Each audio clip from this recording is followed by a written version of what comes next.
I had Voyager 1 and Voyager 2 data, and that I inspected and studied for quite a while.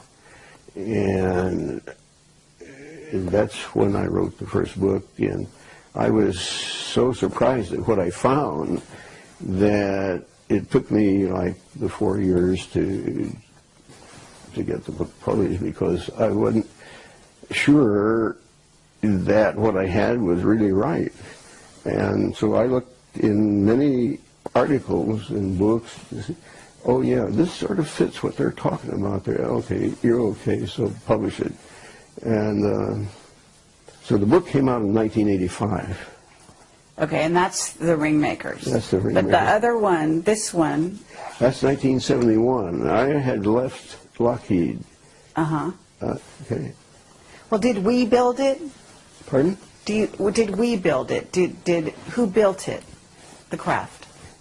I don't know who built it, but what I found out is these things inhabit Saturn. That's where I first discovered them, and they're proliferating. They're now at Uranus and Jupiter. Wherever you see some rings now, why, that's one of these. You see the craft? Yeah, I call it a ringmaker. Yeah. Okay, you call it a ringmaker. Yeah, and I can say it's electromagnetic because I can identify streamline patterns with respect to it that I knew were what we call potential lines, and that says it was electrical. When I worked at Lockheed, I had documents that were indeed top secret.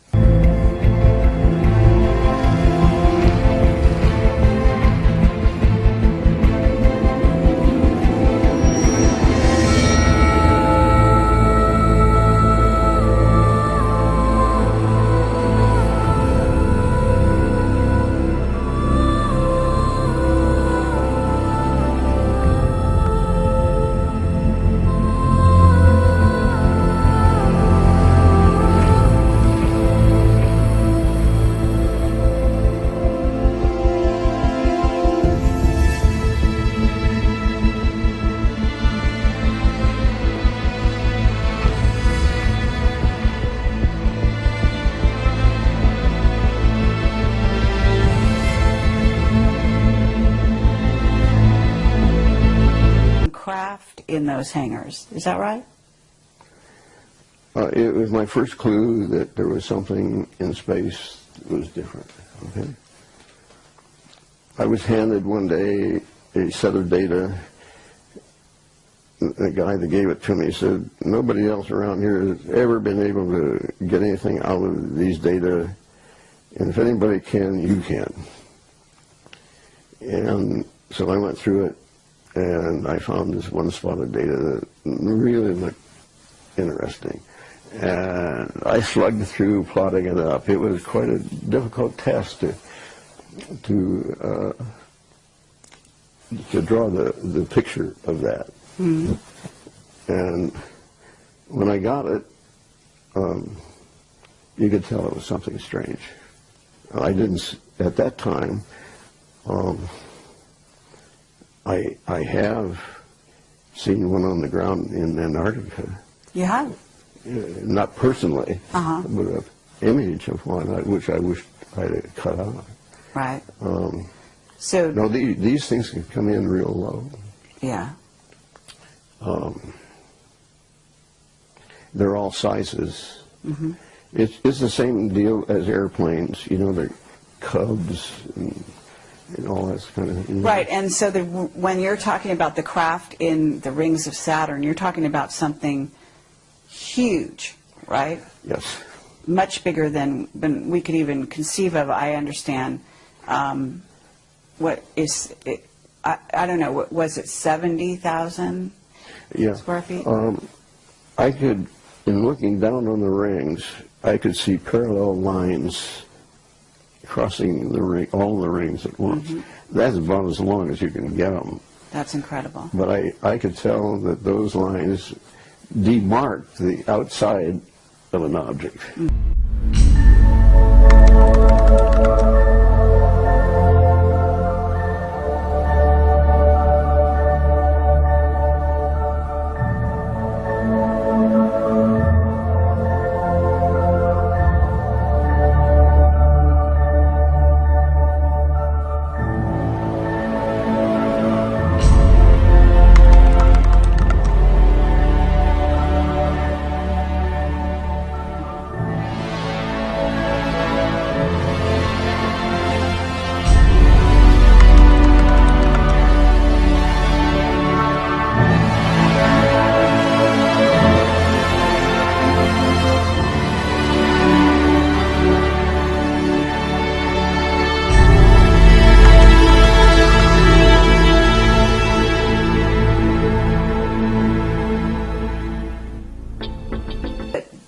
heard that NASA alters their footage coming from the moon, etc.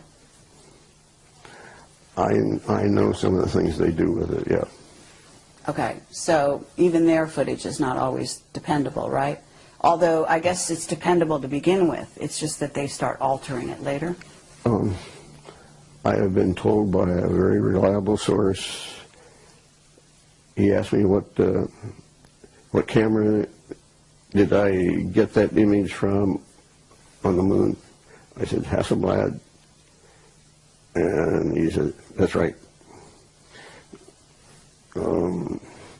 He says, I thought we darkened that enough that you wouldn't find it. Oh, yes. So you were finding things that they thought they covered up. Yeah. Incredible. Yeah, yeah. That must have been a lot of fun. And this guy says, well, I suppose you want me to go out and tell everybody about that. I said, no, I don't want to embarrass you. That doesn't make any difference to me. Whatever you want to do is fine with me. I'm just saying I found what you saw. Then we're able to, sort of look at and keep in sort of pristine condition. I'll tell you, at this juncture, I don't know what I have. I finally went to put it in a vault that the people claim nobody can get in here, including the government.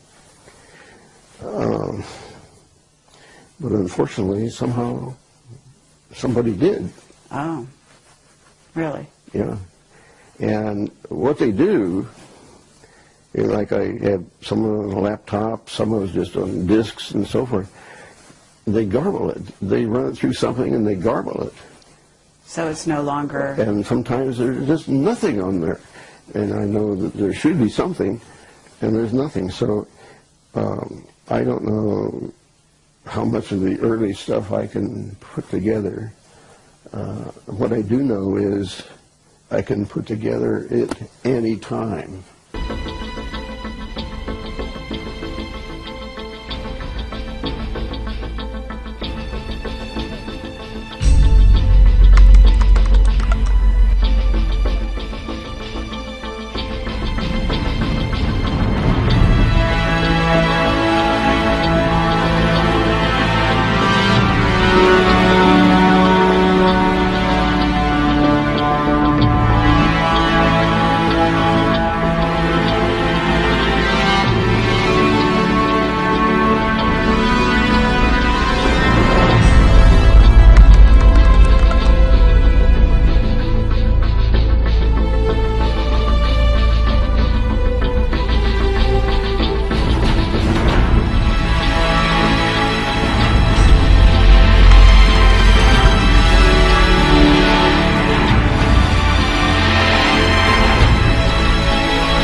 I'm familiar with the landscape. I know pretty much what's going on. It's sort of simple.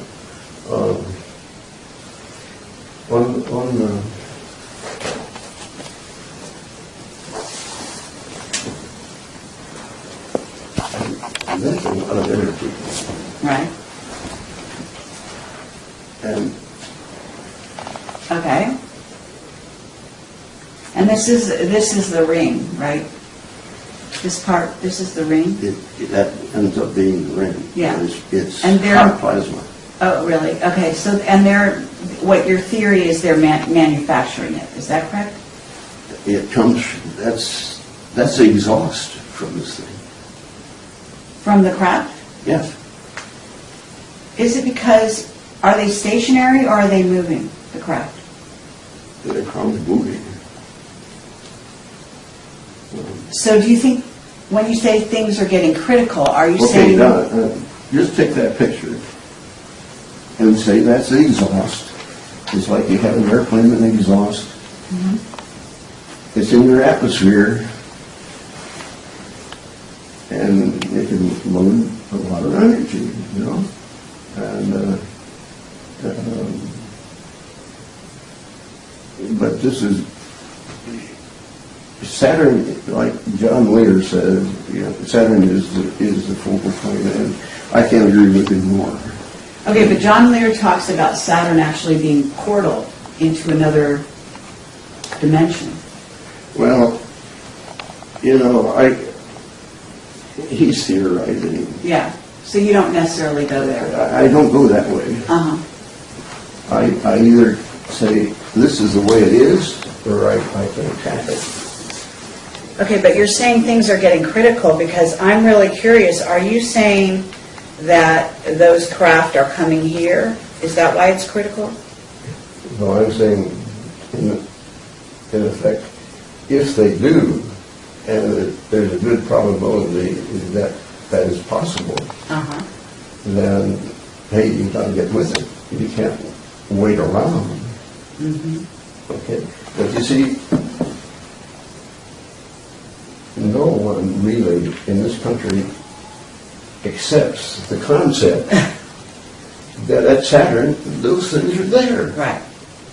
As you can't do it at Saturn, well, you know, you just can't hack it. People have got to be made to understand that those things are real. Right.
Well, first of all, there's a moon in Saturn called Prometheus, right? Yeah. And I'm told that there's some kind of interaction between that moon and the rings. Well, sure. There's no question about it. Okay. Yeah, I would agree with him. And and you say there's something going on now. It's becoming critical, is how you're terming it. Yeah, it's much more prevalent than what we saw in 1985 or a little earlier. Meaning there's more activity on Saturn, do you think, or just more activity around this question about the rings and the craft in the rings? No, there's actual activity. There is. You know, to start off with, Uranus, which is one of the other planets, did not have rings. That's right. but now it does. Right. See? And so that kind of thing is going on. And we really ought to get to the root of it. Okay, do you have a theory on why Uranus suddenly has rings? Well, sure, it's the exhaust just like...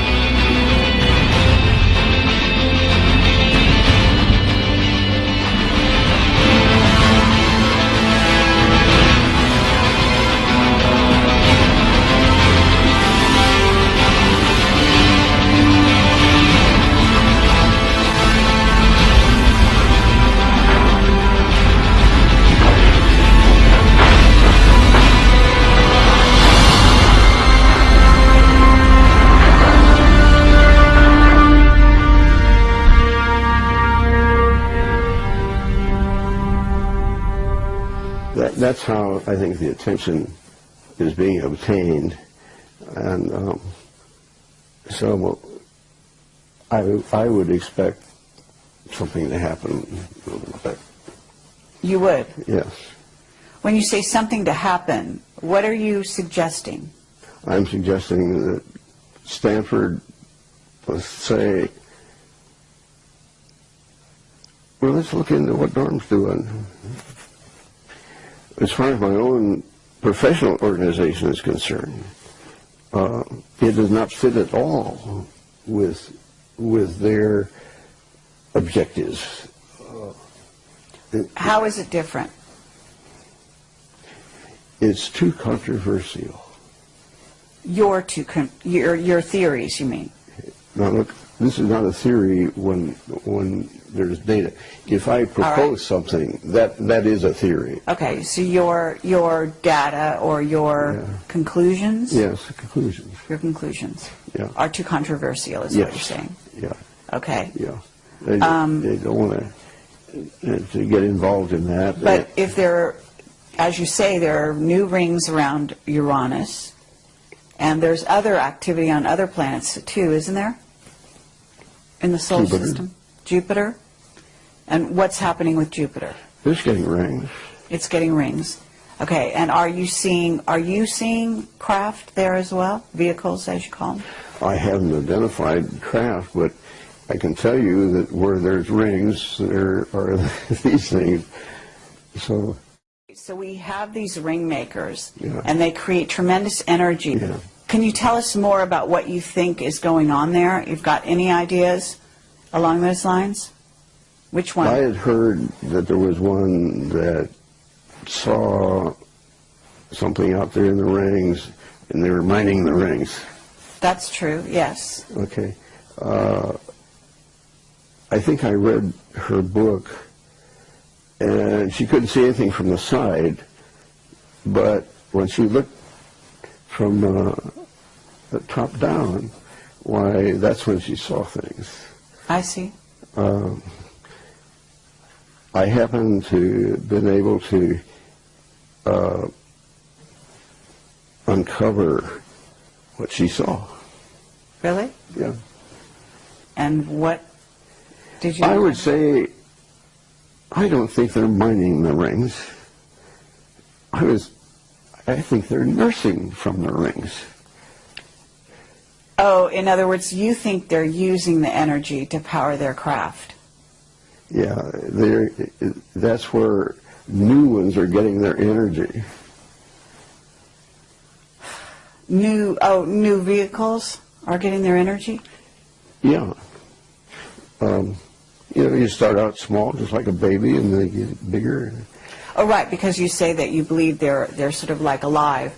Do you believe they're plasma vehicles, what's called a plasma vehicle? Have you heard that terminology? Well, I've never heard them called plasma vehicles, but I can understand why somebody might say that, yes. Mm-hmm.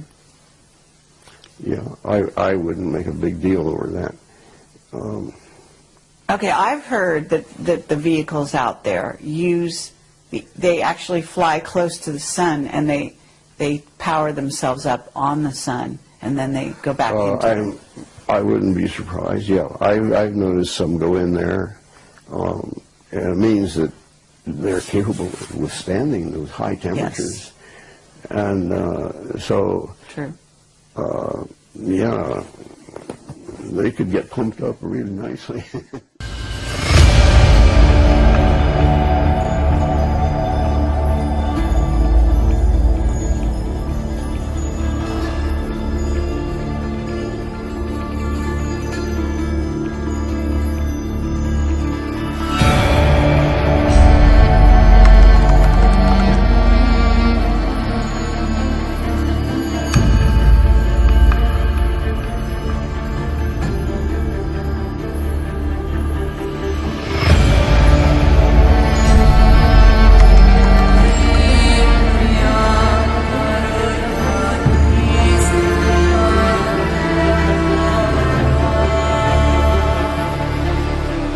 I mean, you know that NASA has been sort of a front organization.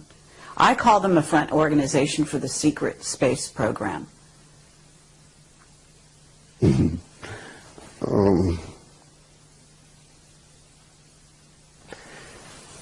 don't know about being front. Well, when I say front, I mean, if you have an organization that deals with the public, interfaces with the public, and also misleads the public on certain things by doctoring photos, by covering up certain things, by only releasing certain things. That's a front organization, isn't it? Okay, all right. I guess you're entitled to do that. Okay. There is one flight out to Saturn where the instrument flew by the ring. And the idea was to sense the plasma in there. It had a wide frequency range, and it turned out to be plasma. And so it ticked, and they knew the speed, and they knew the time it took to pass the ring, and so they knew how thick it was. And now that was a plasma indicator. Okay. So it has been measured that indeed there is plasma rings. Mm-hmm. But you read also where, oh, this is a bunch of broken up moons that got there, and there's confusion in their storytelling. But the rings that are suddenly appearing around Uranus, these are not broken up moons, right? All I can say is, the rings are there, and my interpretation is, by inference, I see the rings, so somewhere there's a neon beam. And they're never where you think they're going to be. Of Saturn, and they've seen that there's a hexagonal shape. Yes. You've heard of that? Yes. That seems to support your theory or your conclusions. That's what he said. Do you agree with that? Yeah. Any geometric form can be made. Okay. But you don't see anything. I mean, isn't there a significance to the hexagon in the Saturn symbology? Well, I would never expect a hexagon there, but I had never expected to see some of the other things I've seen either, so I did want to visit Saturn in the write-up I did, because there are some things that need to be fleshed out for people.